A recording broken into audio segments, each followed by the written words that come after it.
দর্শক, রাজধানীর প্রবেশদ্বার খ্যাত ঢাকা ৫ আসন আমরা যাত্রাবাড়ি নিয়ে গঠিত এই নির্বাচনী এলাকায় ভোটের হাওয়া বইছে পুরোদমে। আমি বর্তমানে অবস্থান করছি সারুলিয়ার গরুহাট মাঠে। এখানে অনুষ্ঠিত হচ্ছে ইসলামী আন্দোলন বাংলাদেশ মনোনীত হাতপাকা প্রতীকের প্রার্থী হাজী মোহাম্মদ ইব্রাহিমের নির্বাচনী জনসভা।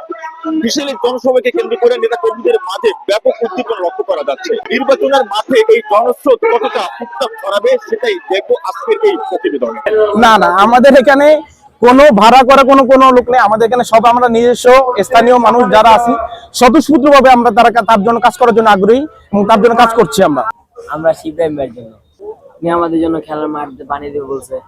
যদি ইব্রাহিম ভাই সংসদে যায় উনি আমাদের জন্য খেলার মাঠ বানাবে।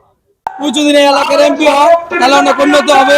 যত হকার আছে, রিস্কাল আছে, তাদের চান্দা দেওয়া লাগবে না, কোনো চান্দাবাজ থাকবে না, কোনো মাদক মুক্ত বাংলাদেশ হবে এবং আমাদের মাইতেলের অনেক উন্নতি হবে।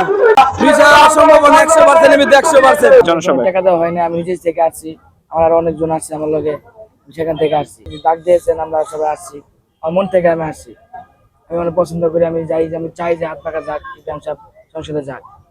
অন্যান্য যারা নেতাকর্মী আছে তাদের সামনেও যাওয়া যায় না, কিন্তু হাজী মোহাম্মদ ইব্রাহিম মামা এমন একজন মানুষ, মাটির মানুষ। সে তার কাছে যে কোনো মানুষ, সে হোক রিক্সাওয়ালা, সে হোক ভ্যানওয়ালা, যে কোনো মানুষ আপনি নির্দ্বিধায় তার সাথে দেখা করতে পারে, সাক্ষাৎ করতে পারে, তার সমস্যার কথা উপস্থাপন করতে পারে।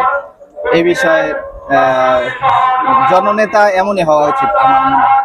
আমি একজন তরুণ হিসেবে রাজনৈতিক ব্যাকগ্রাউন্ডের বাইরে থেকে, আমি তো কোনো রাজনীতির সাথে যুক্ত না, আমি একজন তরুণ হিসেবে ভাই বিগত সময় দিবার কাউন্সিলর ছিল।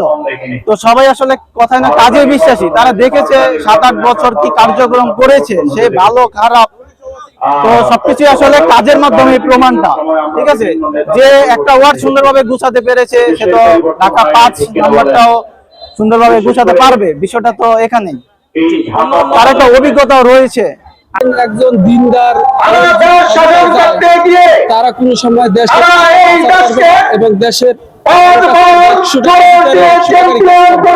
এই আশা সবার আছে। আমি মনে করছি এখানে লড়াইতে হতে পারে। তো আসলে ওই স্রোতের বিপরীত ভাবে চলছে, তো ওই হিসাবে সরকারি ভাবে যা আসছে ওনার কাছে আসলে 100% সমস্ত কিছু আসে নাই এবং সরকারি ভাবে উনি পায় নাই, যেহেতু আওয়ামী লীগ সরকার ছিল।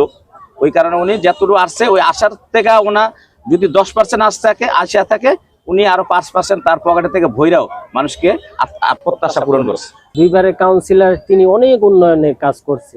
যদি এলাকায় ঘুরে দেখতে পারতেন তাহলে বুঝতে পারতেন তিনি এরকম হাঁটু দিয়া পার হয়ে যাইতে হইতো, পানি অনেক ছিল। তিনি নিজের টাকা খরচ করিয়া এরকম সরকারের অবদান থেকেও আসছে, আবার নিজেও অনেক টাকা ব্যয় করে রাস্তাঘাট উন্নয়ন অনেক কিছু করছে ইনশাআল্লাহ। হাজী ইব্রাহিম সাহেব আর নবিউল্লাহ নবী তার সাথে লড়াই। বিগত 2 টার্ম কাউন্সিলর নির্বাচনে 67 নম্বর ওয়ার্ডে বিপুল ভোটে হাজী ইব্রাহিম খলিল নির্বাচিত হয়েছে। সে নির্বাচিত হওয়ার পরে আমাদের ঢাকা দক্ষিণের সব ওয়ার্ডের চেয়ে এই 67 নম্বর ওয়ার্ডে কোনো ধরনের কোনো চাঁদাবাজি হয় নাই, কোনো ধরনের কোনো মামলাবাজি হয় নাই।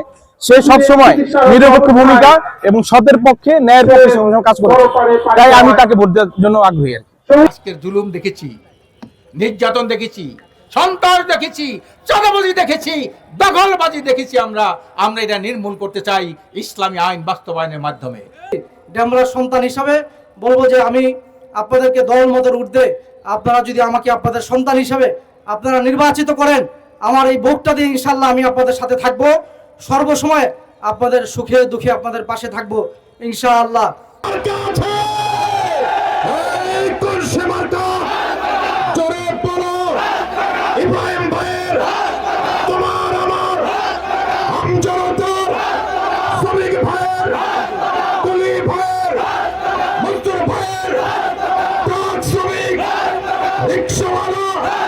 দর্শক, আজকের এই সারুলিয়া গরুহাট মাঠে আজকের এই হাজী ইব্রাহিমের এই বিশাল জনশ্রুতি জানান দিচ্ছে এই আসনে হাত পাকার জনভিত্তি কতটা সুসংগত। যে প্রতিশ্রুতি অঙ্গীকার নিয়ে জনগণের দ্বারে দ্বারে ছুটেছেন হাজী মোহাম্মদ ইব্রাহিম হাত পাকা প্রতীকের প্রার্থী, আজকের এই উপস্থিতি যেন তারই বাস্তব প্রতিফলন। এখন এই উপস্থিতি আগামী ব্যালট বিপ্লবে কতটা প্রভাব বিস্তার করতে পারে সেটি দেখার অপেক্ষায় রয়েছে ঢাকা 5 আসনের জনগণ। ঢাকা 5 আসন থেকে হুসেন মোহাম্মদ আরমান, প্রেস পয়েন্ট।